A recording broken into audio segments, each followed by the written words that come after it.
Passons maintenant au deuxième segment du colloque qui traite des défis structurels du Québec. De l'avis de plusieurs, le Québec va affronter plusieurs défis liés notamment à la démographie, la productivité. L'Association des économistes québécois, la section Montréal, a invité deux économistes à venir nous en parler et pour vous proposer, ils viennent aussi nous proposer des avenues afin de rehausser la performance économique du Québec. Alors, j'invite d'abord Claude Montmarquet à venir se joindre à moi dans un... Oui, Claude? Tu m'invites? Oui, je t'en prie. Oui, alors, Claude, un petit instant. Claude se passe de présentation, bien entendu, mais je vais quand même passer quelques instants pour dire quelques mots à propos de Claude. Claude est détenteur d'un doctorat en sciences économiques de l'Université de Chicago. Claude est professeur émérite de sciences économiques à l'Université de Montréal et président-directeur général du Cyrano. Claude Montmarquet a été président de la Société canadienne de sciences économiques. Il est un membre élu de la Société royale du Canada, de l'Académie de Grand Montréalais. Et il y a 2 ans, il a été reçu membre de l'Ordre du Canada et l'Université McGill lui a décerné un doctorat honorifique. Mais de façon peut-être plus importante pour nous aujourd'hui, Claude a eu des responsabilités importantes au cours des dernières années, dernières décennies. Il a présidé 4 comités pour le gouvernement du Québec, dont 2 sur l'éducation qui ont fait l'objet de rapports ministériels.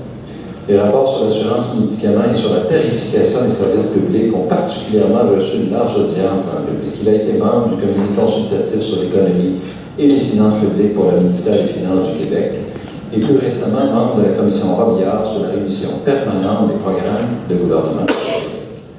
Claude. Merci beaucoup, Laurent. Alors, contrairement à Laurent, tout ce que je dis peut être retenu contre moi.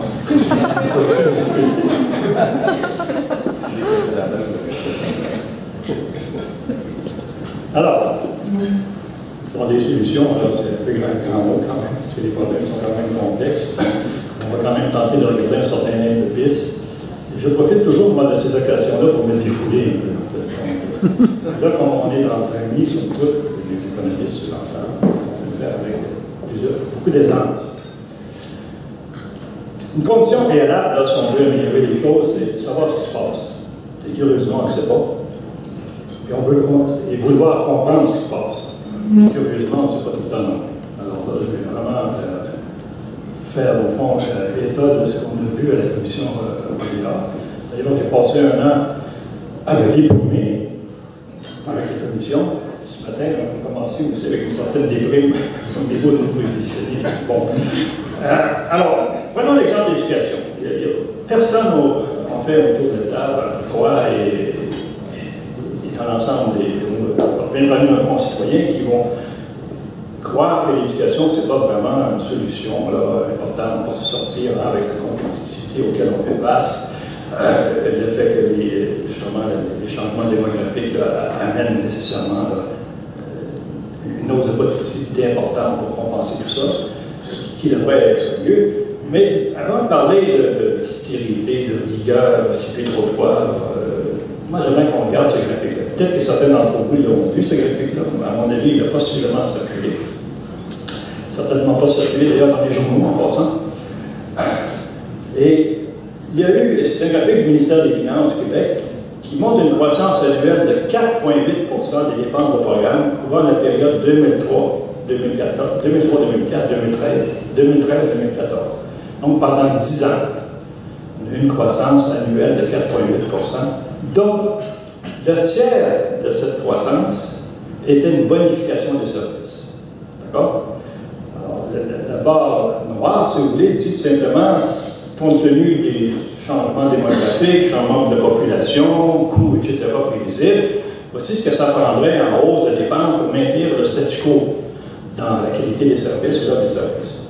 On a bonifié tout ça pendant 10 ans. Alors, pas surprenant qu'aujourd'hui, on essaie de mettre un peu de frein. C'est impensable d'aller dans cette direction-là. Le déficit, évidemment, s'en est ressenti, et la dette, bien aussi. Effectivement, on sait que c'est un problème qui est loin d'être solutionné au Québec. J'attire votre attention en particulier sur l'enseignement primaire et secondaire, qui fait l'objet de fortes discussions aujourd'hui dans les journaux partout. Les 2 tiers de la croissance annuelle était de la bonification. Pourquoi? Parce qu'essentiellement, on n'a pas ajusté pour la baisse de clientèle à l'époque. Alors, si les gens aujourd'hui sont prêts à s'enchaîner autour de leurs écoles, si vous aviez des enfants avant 2003, vous imaginez dans quelles conditions ils étaient éduqués? Ils auraient dû s'immoler devant leurs écoles. Il faut mettre quand même les choses en perspective. Moi, je ne pense pas qu'il y ait un grand recul. Bon, moi, j'ai plus d'enfants à l'école. J'ai des petits-enfants qui s'en viennent. C'est quand même quelque chose qu'il faut savoir, qu'il faut connaître, qu'il faut discuter. Et ça, comme je vous l'ai dit, c'est un graphique qui circule pendant quelques temps d'ailleurs. Moi, je ne l'ai jamais vu dans les journaux. Il y a peut-être Francis Baille qui a déjà fait référence à ça. Il est convaincu 25 fois d'en parler. Mais c'est quand même un point important. Alors donc, je le mentionne, c'est... Alors, moi, j'en suis pas contre qu'on mette plus d'argent à bonifier l'éducation. Absolument pas.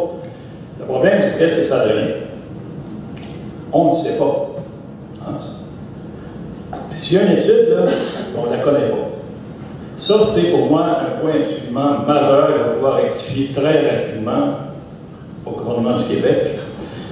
Beaucoup de gens ont déchiré leur chemise parce que le gouvernement conservateur, avec raison d'ailleurs, enfin, il a déchiré sa chemise.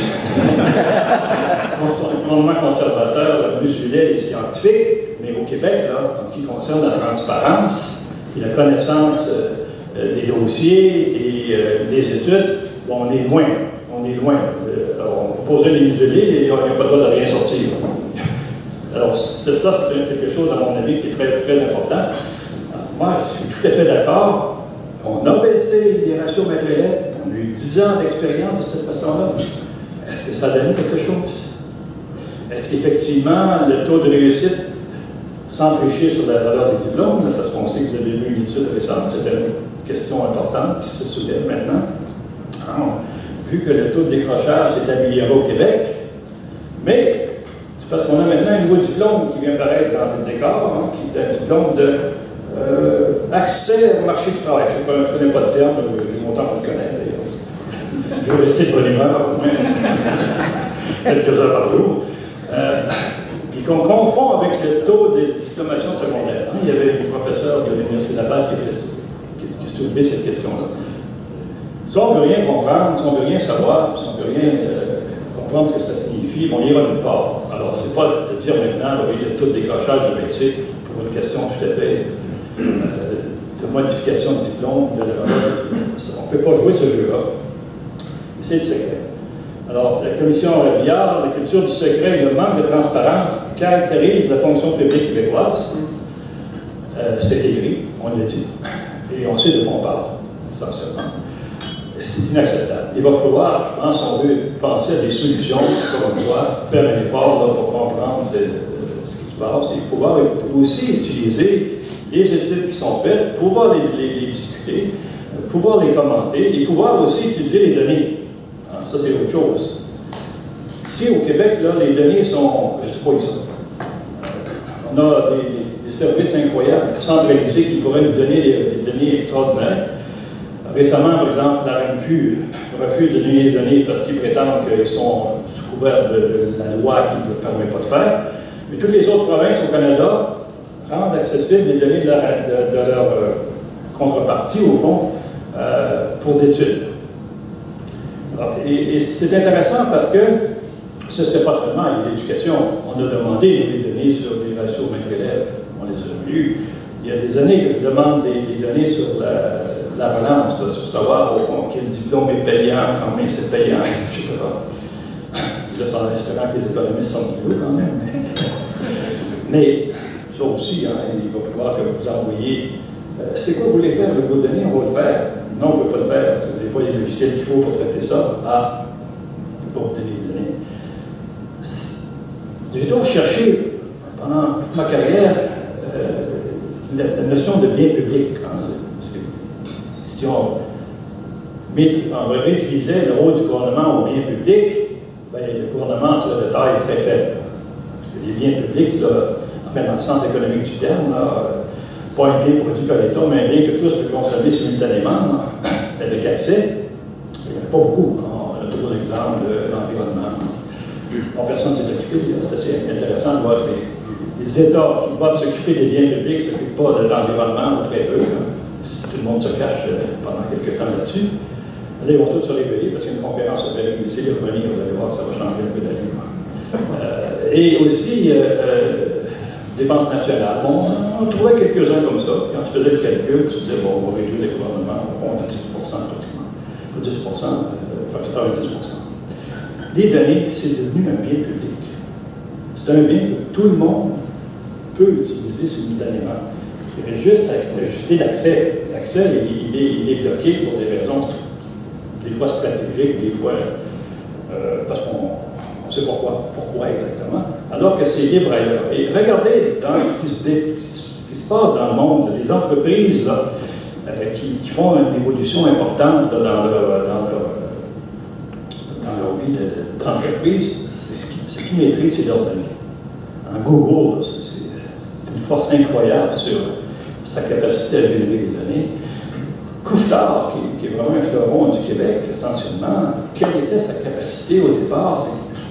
Couche-Tard avait une connaissance exacte de chacun des produits qui étaient vendus. Il savait exactement quand il y en a un qui rentrait dans le magasin. Ils allaient aussi acheter telle chose. Ils ont tout réorganisé. Ils avaient ces deux-là qui ont créé essentiellement leur avantage comparé. On a dit du succès. Ça doit être la même chose quand on parle, au fond, de la société québécoise. On a une foule de données qu'il faudrait absolument pouvoir obtenir. Et je pense que la ZEC, dans ce sens-là, a certainement un rôle à jouer. Moi, je peux vous dire aussi qu'au CNO, puis Pierre-Carl, on est sur la même ligne d'entente, pas d'entente, mais d'opinion sur cette question-là. On va essayer de faire quelque chose. Et si vous pouvez aussi nous appuyer à cet égard. Parce que, autrement, vous donnez des données, vous laissez les gens les analyser. Puis souvent, ils ne vous demandent même pas de payer pour les analyser. Qu'est-ce qu'on perd? Hein? Les Scandinaves, ils ont compris ça. En fait. Je ne sais plus, en fait. Je peux imaginer qu'ils ne l'ont pas compris encore. Ah oui. Alors, je conclue dans ces circonstances-là, je reviens un petit peu, j'ai fait un petit, c'était pas dans mon texte. Je reviens un peu à mes préoccupations sur l'éducation. Est-ce qu'on peut réclamer plus d'argent à l'éducation? Moi, j'ai des réserves. D'accord? J'ai des réserves. Par contre, il y a une réforme essentielle qui est liée à la formation des maîtres. Ça, c'est clair. Le syndicat des enseignants du Québec est d'accord. Le ministre semble d'accord. Je les ai entendus parler tous les deux sur la même question. Aller former des maîtres, là, 4 ans en pédagogie, mais qui ne savent rien en sciences, en mathématiques, en français, on perd notre temps. Ça ne prend pas 4 ans pour former la pédagogie de quelqu'un quand même. J'ai eu des expériences aux États-Unis ou partout ailleurs. On a permis à des jeunes qui avaient des diplômes de baccalauréat dans des disciplines précises. On les a invités à aller enseigner dans des écoles, dans des milieux difficiles. Et on leur avait donc donné une espèce d'entente, il faut 2 ans là pour vous payer aux études supérieures par la suite, si vous désirez aller dans les études supérieures. Oui, c'est facile. Ouais, ça sent bien. Ça sent bien. Et c'est des choses à côté du texte qui sont intéressantes. Mais oui. Mais ça donnait un succès fondamental. Moi, j'ai voulu aller enseigner dans les écoles secondaires. Parce que je voulais, au fond, essayer d'enthousiasmer les jeunes pour l'économie. J'ai pas le droit. J'ai carrément pas le droit. Bon, ben, j'irai pas. Il faut voir, à un moment donné, qu'il y ait une formation des maîtres adéquate, puis qu'on les payera. Hein. Vous savez aussi que, et ça c'est connu aussi, on avait fait des études là-dessus, moi, il y a une dizaine d'années, même avec des données américaines, c'est la même situation, même 10 ans, 20 ans. Il faut que je me rajeunisse. C'est souvent le fond du baril dans les notes les codesettes, les collèges, où ils sont rendus, qu'on va chercher l'éducation. C'est impensable. C'est impensable. Il faut hausser la cote, puis accepter les payer. Je pense qu'il y a d'abord une réforme importante à faire. Le niveau de diversité, le sous-financement est bien présent. Mais un peu de ménage s'impose aussi. Ça, je pense que c'est clair. Je ne sais pas pourquoi on a, entre autres, 6 départements de sciences économiques, peut-être 7, je peux le calculer. Il y a 4 départements d'études anglaises, je parle à Montréal en fait. 4 départements d'études françaises, à un moment donné, on peut-tu penser un peu plus au partage? Moi, je peux vous dire, en tous les cas, je parle pour mon université, bien sûr, mais il y a 20 ans, nous, on avait pensé à une Montreal School of Economics. Je ne vais pas le dire en français, ça se dit moins bien. Je pense qu'il va falloir aussi qu'il y ait un rationnement quelconque qui s'opère là, avant de remettre plus d'argent aux universités. Mais c'est clair que présentement, il y a un sous-financement. Les universités perdent en qualité, ça c'est très clair. C'est très, très clair. Vous avez vu les rankings qui viennent nous rendre compte de ça. Alors, moi, je suis sur la tarification, je suis en faveur des hausses des frais de scolarité, je l'ai toujours dit. Mais on est en faveur de la modulation des hausses des frais de scolarité. Ça veut dire qu'on avait probablement dû baisser les frais de scolarité en anthropologie, en sociologie, tant tout le reste qui était en vue essentiellement, monter ceux qui étaient médecins et des gens en business school, des avocats, qui n'avaient pas été dans la vue de toute façon. On avait ramassé l'argent, on avait pris l'argent, le tiers avait été donné en hausse. C'est la solution simple. Là, on a fait face aux pavés rouges, qui ont été très efficaces, d'ailleurs, on doit le reconnaître. Mais c'est une catastrophe pour les universités. Il y en a en haut, en plus, oui. C'est pas quoi. Je n'ai pas remarqué ça en argument. Au bureau, là, il y a quelqu'un qui va avoir la mais bref, cette université, donc, on a payé le prix, et là, on sait que ce dossier-là est fermé pour 10 ans, il y a un homme politique pour le choix de ça. Et ensuite, les étudiants ont payé le prix. Les étudiants, ça leur a coûté moins cher de payer en frais de scolarité que de subir la baisse de crédit pour leur travail pendant l'été. Les calculs montrent que c'est à peu près la même comparaison. Mais la baisse de crédit qu'on aurait accordée sur leur travail pendant les études, donc les remboursements d'impôts, des choses comme ça, n'est pas allée aux universités dans le fonds consolidé. Alors, tout le monde y a perdu. Curieux quand même. Quand on ne fait pas le calcul économique correctement, on se trompe tout le temps. Alors, des réformes donc sont importantes. Là, un autre exemple, c'est de savoir dans le secteur de l'aide sociale. Et ça, je suis toujours surpris comment le gouvernement n'est jamais capable de communiquer correctement, et pourtant ils ont des bureaux de communication. L'aide sociale, on oublie simplement dire aux jeunes qui ont des capacités à travailler, c'est-à-dire qui n'ont pas des contraintes sévères à l'emploi. On va vous trouver un régime un peu différent, vous allez devoir accepter la formation, comme ça se fait en Suède, dans tous les pays scandinaves d'ailleurs, c'est-à-dire que ce n'est pas une formation, vous n'acceptez pas le travail qu'on vous offre, on va vous couper tout de suite. Une coupe de moitié d'abord, après ça tout de suite après. Ici, on a tout enlevé ça après un certain temps. Il me semble qu'il y a sûrement des études partout dans le monde sur ça. Il me semble aussi, pour connaître quand même Emploi Québec, il y a avec le ministère des Finances, là, du Québec, il y a une certaine tradition de recherche sérieuse. Ça se fait un petit peu ailleurs, mais pas beaucoup. Dans les autres ministères, je ne sais pas où vous êtes. Il reste quand même qu'on aurait dû commencer par mettre l'étude, puis après ça, le gouvernement dit regardez. Alors là, on arrive avec une annonce, puis là, bien évidemment, les journalistes ne sont pas allés voir plus loin que de mousser la problématique et faire en sorte qu'il y ait un peu de querelle autour de ça. On va peut-être finir par apprendre quelque chose. Alors, c'est ce que je dis, vouloir savoir, comprendre. Ça, c'est la clé essentielle pour pouvoir par la suite, essayer de prendre la politique. Encore quelques minutes, Claude. Ah, ça sera pas long. Mon autre point, c'est la réglementation. Ça, c'est une autre perspective de solution. Il y en a trop. CCQ, par exemple, ISS, CCSST, non pas SSST. Ça, c'est deux organismes statutaires. Vous imaginez qu'ils sont vraiment pour le bien public? Ben écoutez, CCQ en particulier, c'est la Commission de la construction du Québec, ça hausse de 30%, 40% le coût de construction hors résidentiel. C'est pour ça qu'il n'y en a pas au Québec.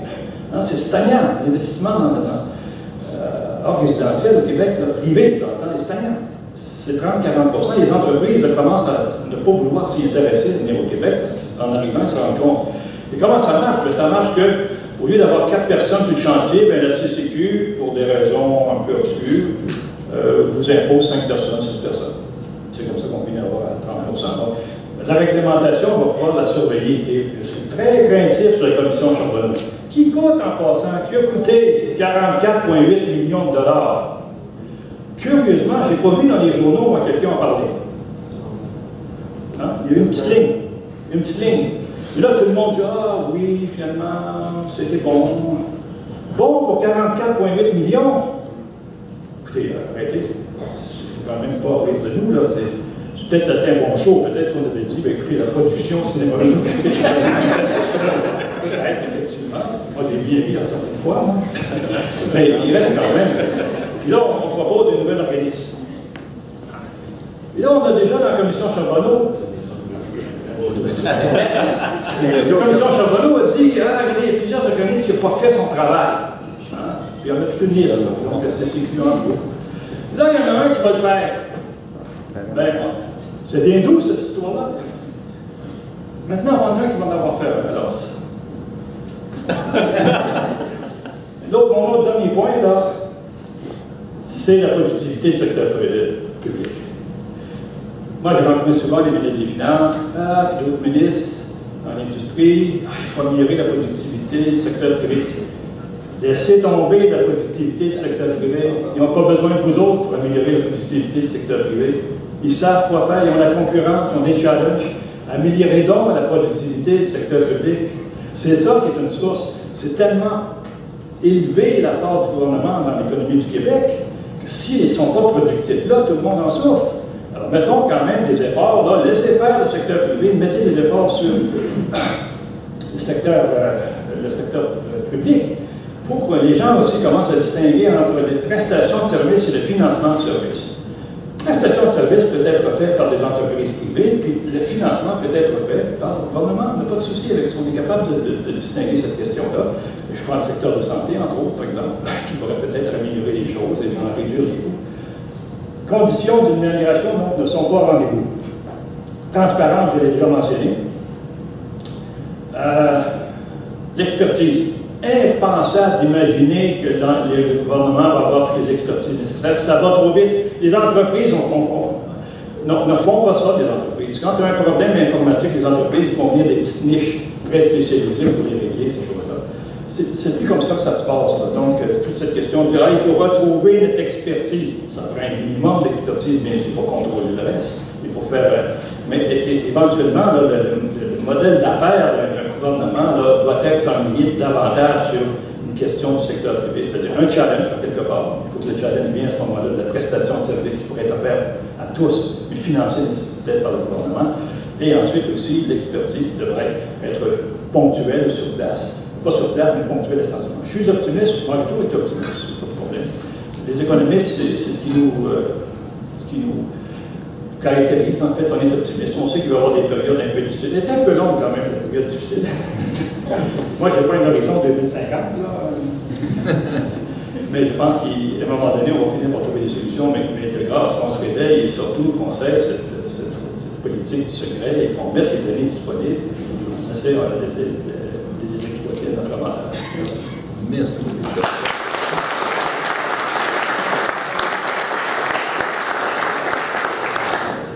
Merci beaucoup, Claude, d'avoir accepté l'invitation et de venir nous bousculer encore un peu cette fois-ci. Comme toujours, merci, Claude. Toujours apprécié. Prochain conférencier, Pierre-Carl Michaud. Pierre-Carl Michaud est professeur titulaire au département de sciences économiques de l'École des sciences de la gestion de l'UQAM, titulaire de la chaire industrielle Alliance sur les enjeux économiques des changements démographiques. Il est aussi vice-président du groupe politique public au Cyrano et économiste affilié à la RAND Corporation aux États-Unis. Ses recherches portent principalement sur l'économie du vieillissement et la santé des populations. Il a aussi agi à titre de commissaire sur la commission d'examen de la fiscalité au Québec, présidée par Luc Godbout. Merci beaucoup d'avoir accepté l'invitation, Pierre Carr. À vous la parole. Merci. Je suis très heureux de laisser un peu de mon temps à Claude. Je pense qu'on nous a invités, c'est assez intéressant. Personne un peu plus âgée, personne plus jeune. On va parler de changement démographique. On a toujours été habitués à entendre parler des changements démographiques comme étant un problème de long terme. Je me rappelle très bien, ma première exposition, c'était le livre The Boom and the Echo. Dans les années 90, comme étudiant, un problème de très long terme. Là, on est rendu au moment où ça va commencer, en fait, à devenir un problème de court terme. Les premières cohortes de gens du baby boom, disons les gens nés en 1950, ont collecté cette année leur chèque de pension de vieillesse du Canada. Donc, et dans les années à venir, on va vraiment commencer cette transition-là. Les effets les plus importants vont se faire sentir, non pas en 2050, en 2060, ça, il faut commencer à les réaliser. On est rendu dans la phase où vraiment, quand on va le voir, les effets vont se faire sentir et le gros de l'effet va se faire sentir en 2025-2035. On est vraiment rendu dans cette phase-là, et ça, c'est dans pas longtemps, c'est dans 10 ans d'ici qu'on va vraiment entrer dans cette phase importante. Comme je l'ai dit, si on regarde juste la population en âge de travailler, l'ISQ nous fait des projections. Ils ont été, je parle en termes de projection de population totale, beaucoup plus optimistes dans leur dernière projection de 2014, révisée à la hausse, les projections de croissance de la population. Et même avec cette augmentation-là, on voit quand même notre population active là, qui avait une croissance très très élevée dans les années 90 et 2000. Vraiment, en 2015, on est rendu au point de retournement. Dans le scénario de référence, on voit une baisse, là, justement, dans les 20 prochaines années. On va être en croissance négative de population active. Et par la suite, une stagnation, et on ne va jamais revenir à des taux de croissance de population active par la suite. Donc ça, c'est une autre phase. Donc il faut briser le futur en deux périodes, je pense. Il y a la période des 20 prochaines années et il y a la période subséquente, qui va être une période qui, d'un point de vue économique ou démographique, est une période où on est beaucoup plus dans une population stable, une population qui change énormément d'un point de vue dynamique, mais qui reprend en quelque sorte un certain équilibre. Donc la grosse transition à passer, c'est les 20 prochaines années. Bien sûr, ça se traduit directement en termes de croissance économique, hein, si la force de travail compte à peu près dans une fonction de production classique pour, disons, 70% de son apport est d'environ 70%. Donc, c'est sûr que si on a une décélération de la croissance de la population active, on le voit tout de suite, c'est les projections de Desjardins, je ne voulais pas, mais je suis sûr qu'il y a d'autres institutions financières qui font des projections similaires. Donc, en termes de potentiel 2015-2024, on est clairement dans des 2025-2035, croissance de potentiel beaucoup plus faible. Et quand on décompose, on essaie de voir d'où vient ce ralentissement du potentiel, c'est vraiment de la force de travail, croissance anémique à 0,1% dans les années à venir. Donc, les solutions, quand on regarde ça, on se dit, qu'est-ce qu'on peut faire? Le premier constat que je vais faire, je le fais à titre personnel ou peu importe, je crois qu'il est trop tard pour les solutions démographiques. C'était des bonnes solutions quand on était dans les années 90. On n'a peut-être pas profité assez. Mais là, en 2015, si on se met à faire plus d'enfants aujourd'hui, ces enfants-là vont travailler seulement dans 20 ans. On va être déjà passé ce gros de notre besoin en termes de main-d'œuvre qui est sur les 20 prochaines années. Et en même temps, si ce n'est pas la fertilité désirée de la population, c'est-à-dire si on est obligé de donner un incitatif pour que les gens aient plus d'enfants, on va avoir créé un autre boom de naissance qui, par la suite, quand on va arrêter de donner les incitatifs, on va retomber de nouveau. Et donc, il faut à ce moment-là s'interroger plus à long terme sur une taille de population. Et là, les économistes n'ont pas vraiment d'idée sur est-ce qu'on devrait encourager la fertilité comme telle.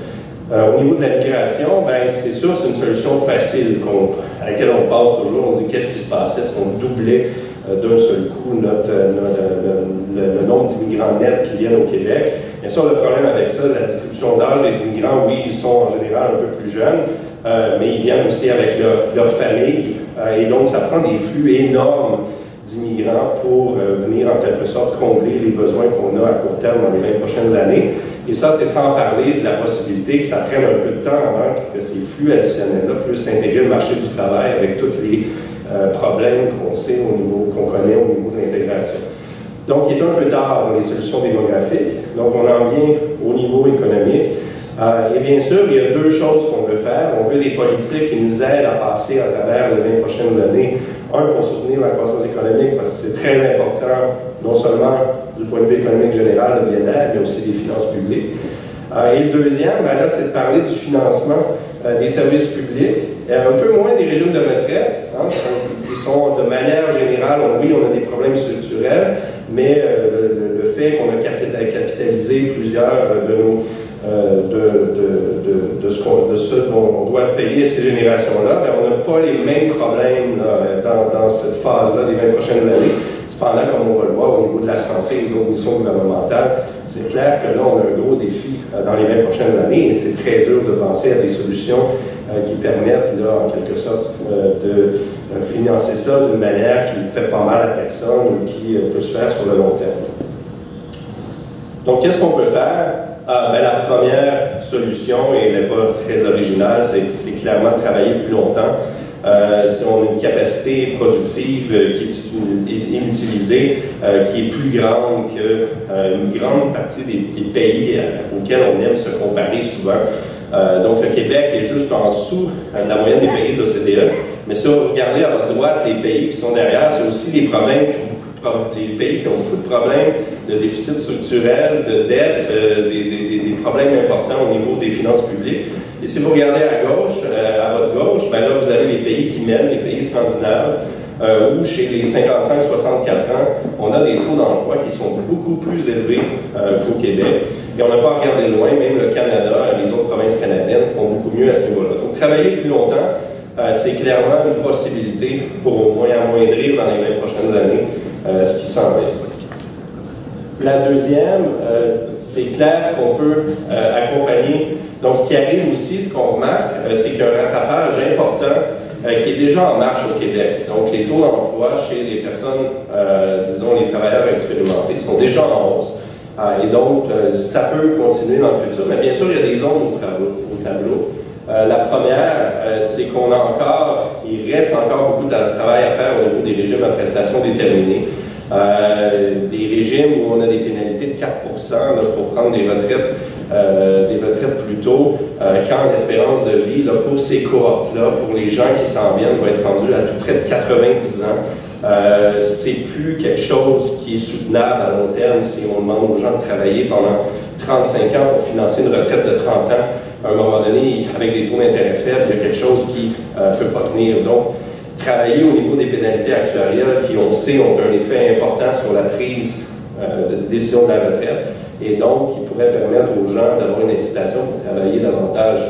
Réformer la fiscalité des travailleurs à revenus modestes, sans entrer dans le détail, le Canada a misé énormément sur le supplément de revenu garanti comme mesure de protection contre la pauvreté pour les personnes âgées. Cependant, parce qu'on réduit le SRG à un taux faramineux avec les revenus de travail, on a créé des incitatifs très importants pour les travailleurs âgés à ne pas prolonger leur carrière davantage. Et l'interaction se fait avec le système fiscal, mais aussi avec les régimes de retraite à prestations déterminées, le régime des langues du Québec. Et donc ça, c'est aussi quelque chose auquel il faut réfléchir pour s'assurer qu'on peut accompagner ce rattrapage-là. Et finalement, l'incitation fiscale directe. Il y a de l'évidence internationale qui nous montre que des crédits qui sont saliants de type remboursable pour les travailleurs âgés, pour les inciter à demeurer plus longtemps sur le marché du travail, peuvent avoir un effet sur les taux d'emploi de ces gens-là. Et donc, si c'est un objectif qu'on a en termes de politique publique pour passer à travers les 20 prochaines années, ça peut être une mesure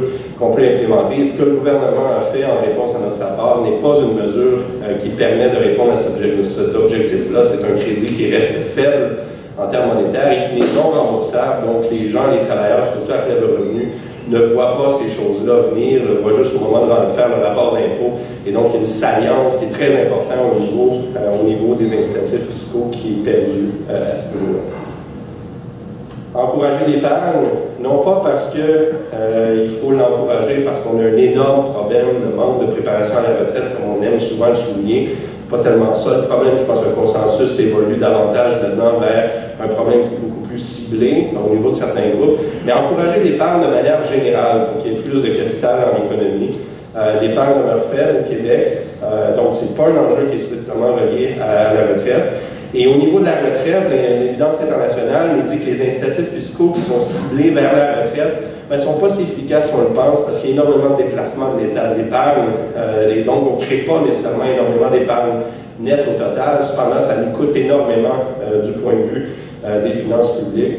Et donc, on peut prendre deux avenues à ce niveau-là, et vous me voyez venir, bien sûr, c'est des recommandations phares du rapport de la Commission de Legault auquel j'ai participé. Première, c'est taxer davantage la consommation, parce que là, on n'a pas parlé beaucoup, mais taxer la consommation pour l'épargne, c'est beaucoup plus neutre que de taxer les revenus.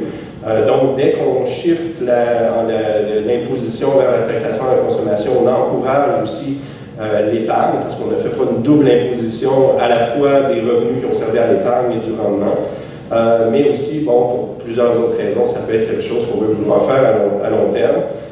Et modifier les produits d'épargne retraite qu'on a actuellement. On a quelque chose qui s'appelle un régime d'épargne retraite, enregistré, un REER au Canada, mais il n'y a pas grand-chose dans ce régime-là qui nous dit que c'est destiné à la retraite.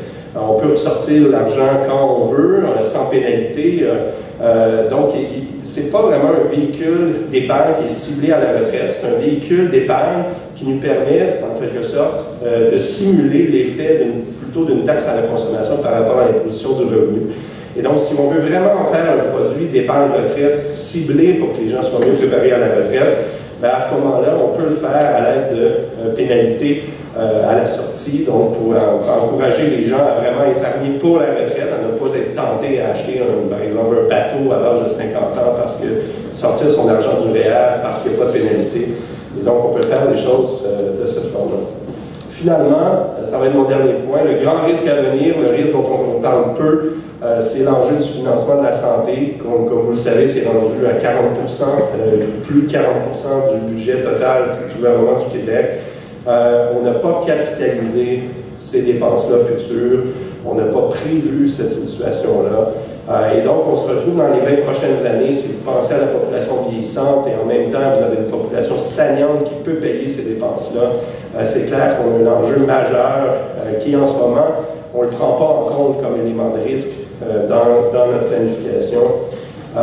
Et la capacité de taxer davantage au niveau des modes de financement traditionnels, elle est très limitée. Le Québec est le premier dans presque tous les modes d'imposition. Le seul où il y a encore de la place, c'est la tarification. Bien sûr, c'est un enjeu difficile à aborder en santé, mais il y a des éléments de réponse au niveau disons, des composantes des dépenses de santé qui sont le plus liées au vieillissement, comme les soins de longue durée, comme d'autres composantes, où on peut commencer à penser à la fois à attaquer le problème conjointement de la protection à la retraite contre différents risques et le financement des soins de santé, de telle sorte qu'on préserve l'équité intergénérationnelle. Ce qu'on a surtout besoin au Québec pour affronter les 20 prochaines années, c'est la nécessité d'un dialogue. On a vraiment besoin d'une nécessité de reconnaissance des générations plus âgées, que les dépenses de santé n'ont pas été préfinancées. On entend subvention, on se fait dire ben, moi j'ai travaillé toute ma vie, j'ai payé pour ça, maintenant, si je consomme beaucoup de santé, ben, en quelque sorte, c'est pas mon problème, on a payé pour, on ne l'a pas préfinancé. Donc il y a un problème d'équité intergénérationnelle qui va être important si c'est les plus jeunes qui travaillent qui doivent financer ces dépenses-là. Donc, il y a une nécessité de reconnaissance à ce niveau-là. Puis au niveau des plus jeunes, ben, il y a une nécessité de reconnaissance que même si notre niveau de vie est bien au Québec, ben, ce qui s'en vient dans les années à venir va demander un effort additionnel en termes de productivité de travail. Et ça, en quelque sorte, il faut qu'on ait un nouveau pacte. Je ne vais pas parler de contrat social parce qu'on ne signe jamais ces choses-là à la fin, mais il faut commencer à rétablir un dialogue et ça devient maintenant un problème de court terme et non un problème de long terme. Merci. Merci beaucoup. On va s'asseoir avec Claude Bertrand, commencer à travailler sur ce pacte entre générations. Avant de passer à la prochain segment de notre colloque, on pourrait prendre quelques questions, mais peut-être dans un premier temps, Claude, est-ce que tu veux réagir rapidement? Certaines des choses qui ont été dites par Pierre-Carl. On pourrait faire la même chose? Je suis complètement d'accord avec Pierre-Carl. Effectivement, c'est la question du contrat générationnel. Moi, j'aimerais ajouter quelque chose. C'est bien un peu ridicule de s'acharner à maintenir des gens en vie. 1 mois, 2 mois. Bon, à un moment donné, il va voir que ça cesse. On est plus capable de se payer ça. Et ça, c'est. Je sais que les médecins font un serment de garder les personnes en vie. C'est bien plus un business pour eux. Et je vous rappelle qu'une proportion très importante, voire presque le tiers des dépenses de santé, apparaissent dans les derniers mois de la vie. Je ne peux pas croire, moi, qu'au niveau des externalités positives, là, que sauver quelqu'un à 84 ans, 2 mois, 84 ans, 3 mois ou 5 mois, ça fait une différence. Je pense qu'à un moment donné, on est obligé d'arriver à quelque chose de ce genre-là. Je suis sûr que les gens s'apprêtent à accepter ça aussi, parce que c'est vraiment très, très agréable d'avoir une situation de vie qui n'est pas de qualité. Mais ça, pour le moment, on laisse ça de côté, mais c'est là que le problème, le coût est là. Merci, Claude. Pierre-Carl, peut-être un mot de réaction sur ce que Claude nous a dit avant. Il a parlé. Ben, si je peux parler de... et c'est surtout quand Claude est sorti un petit peu de ses diapos. Je pense que c'est ça la grosse question de nos jours, c'est de dire si on veut vraiment, à partir de maintenant qu'on met en place une politique, être capable de dire à la fin, est-ce que ça a donné quelque chose? Ben, il va falloir commencer davantage à penser de manière intelligente au niveau de l'évaluation. Quand on met en place un programme, est-ce qu'on peut le faire d'une manière qu'on peut l'évaluer? Souvent, quand on parle avec les gens des ministères, on nous dit ben, ce serait le fun d'évaluer tel programme, mais là, on nous dit ben, il a été un peu designé de façon à ce que c'est bien difficile de l'évaluer. Ben, je pense qu'il faut repenser ça, mettre en place des programmes de telle sorte qu'on peut les évaluer. Et je pense que les données, c'est un bien public. Là. On a mis beaucoup trop de poids sur la confidentialité des données dans les années passées. Je pense que dans ce temps-là, la technologie n'était pas très avancée. Donc, on se retrouvait avec des scandales où des gens laissaient une clé USB dans un train ou bon, toutes sortes de choses qui sont arrivées. De nos jours, là, on a des protocoles incroyables qui sont mis en place dans divers pays pour l'accès aux données. Je pense que ça doit se faire de plus en plus. Pas seulement du point de vue d'un académique, là, mais je pense d'un point de vue de la société, pour bien évaluer nos politiques publiques, il va falloir faire ce travail-là. Merci beaucoup, Pierre-Carl. On va prendre des questions de la salle. D'abord, aller au micro, vous identifier et poser une question brève. Merci. Peter Beekmeyer, Strong Money News. I really appreciated your comments regarding Quebec's healthcare costs, particularly the unfunded liabilities. In the United States, there was a professor, I believe, MIT, Lawrence Kodlikoff, who evaluated the unfunded liabilities in the United States. That means costs related to pensions and healthcare. Excusez-moi pour la question en anglais, il y a quelques termes que je ne comprends pas. Costs related to future healthcare and pension promises made that money hasn't been put aside for.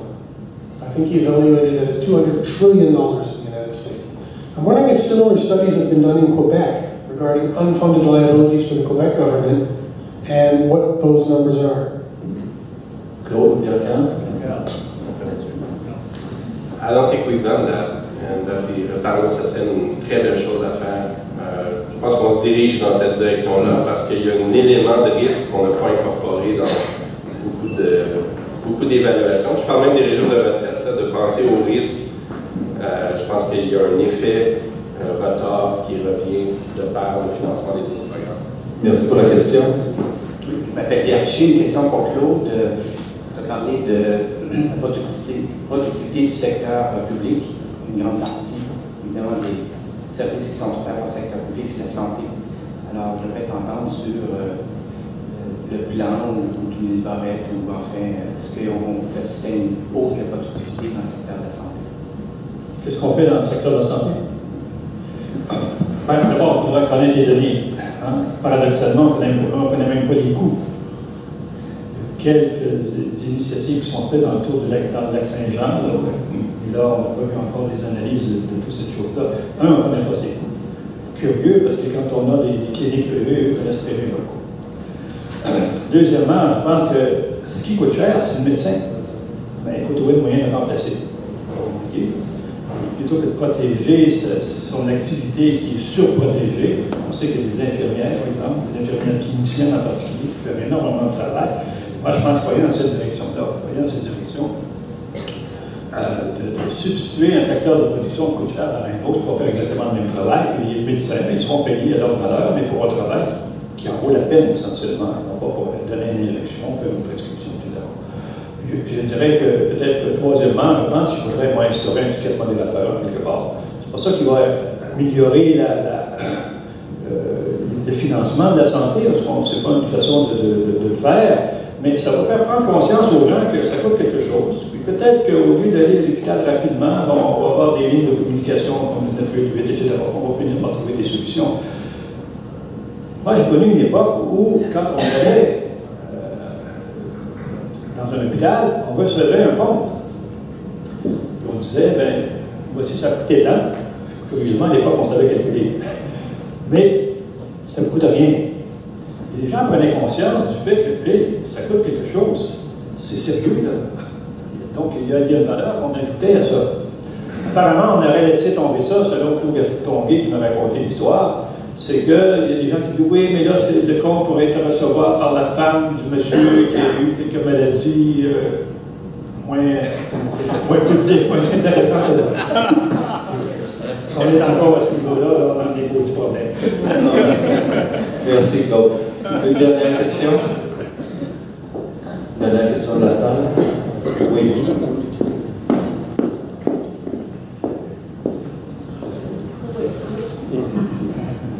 Donc, à la suite de votre présentation, on voit qu'il va y avoir un mur, là, je me permets de l'appeler comme ça, là, admettons qu'on va frapper un mur entre 2025 et 2035. Mais lorsqu'on entend la nécessité de travailler plus longtemps, de poursuivre l'activité sur le marché du travail, souvent, en tout cas présentement dans les négociations avec le secteur public, on parle d'augmenter l'âge d'admissibilité à la retraite d'environ 2 ans, de passer de 60 à 62 ans.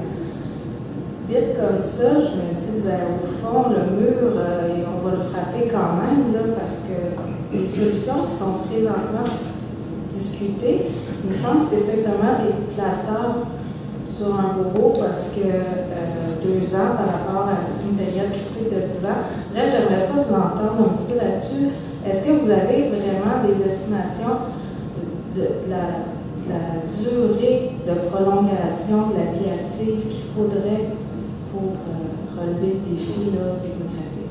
Je pense qu'il ne faut pas sous-estimer l'effet qu'un changement de statu quo peut avoir sur des changements qui peuvent venir plus tard. Donc, si une année, ça paraît 2 ans, ça ne paraît pas beaucoup, je pense que déjà d'engranger cette discussion-là, de commencer à conscientiser les gens qu'une retraite active à 60 ans dans les pays de l'OCDE, tout le monde s'éloigne de ça. On est tous rendus à nos niveaux. Quand les régimes sont les ajustements actuariels ou les pénalités là, sont à 7-8 %, bien, c'est sûr que cet âge-là, il y a un effet de cash flow, mais il n'y a pas un effet terrible à long terme parce que, du point de vue du régime de retraite, c'est pas trop important l'âge à laquelle la personne commence parce que, d'un point de vue actuariel, la valeur présente payée est toujours la même.